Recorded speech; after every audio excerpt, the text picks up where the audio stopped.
January 31st, 2025. Memorial of St. John Bosco, priest.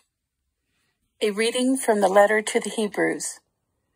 Remember the days past, when after you had been enlightened, you endured a great contest of suffering.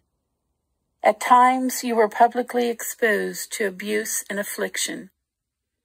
At other times you associated yourselves with those so treated.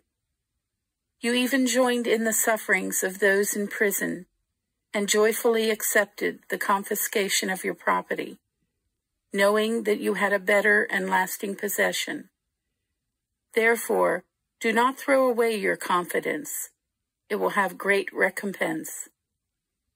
You need endurance to do the will of God and receive what He has promised. For after just a brief moment, He who is to come shall come. He shall not delay. But my just one shall live by faith, and if he draws back, I take no pleasure in him. We are not among those who draw back and perish, but among those who have faith and will possess life. The word of the Lord. The responsorial psalm. The response is, "The salvation of the just comes from the Lord." Trust in the Lord and do good, that you may dwell in the land and be fed in security. Take delight in the Lord, and He will grant you your heart's requests. The salvation of the just comes from the Lord. Commit to the Lord your way. Trust in Him, and He will act. He will make justice dawn for you like the light. Bright as the noonday shall be your vindication.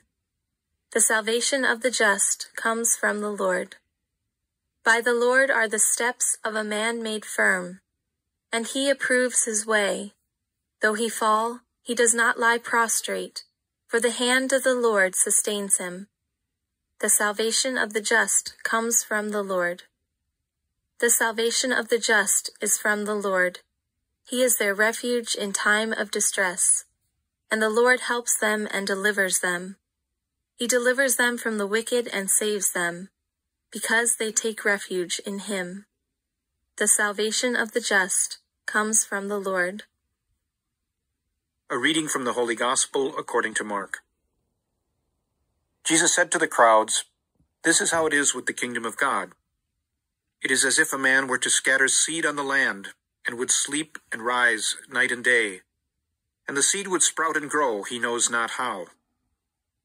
Of its own accord, the land yields fruit, first the blade, then the ear, then the full grain in the ear.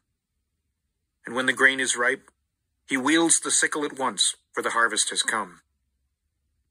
He said, "To what shall we compare the kingdom of God, or what parable can we use for it?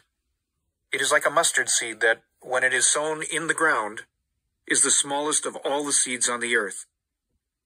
But once it is sown, it springs up and becomes the largest of plants, and puts forth large branches, so that the birds of the sky can dwell in its shade." With many such parables, he spoke the word to them as they were able to understand it. Without parables, he did not speak to them, but to his own disciples he explained everything in private. The Gospel of the Lord.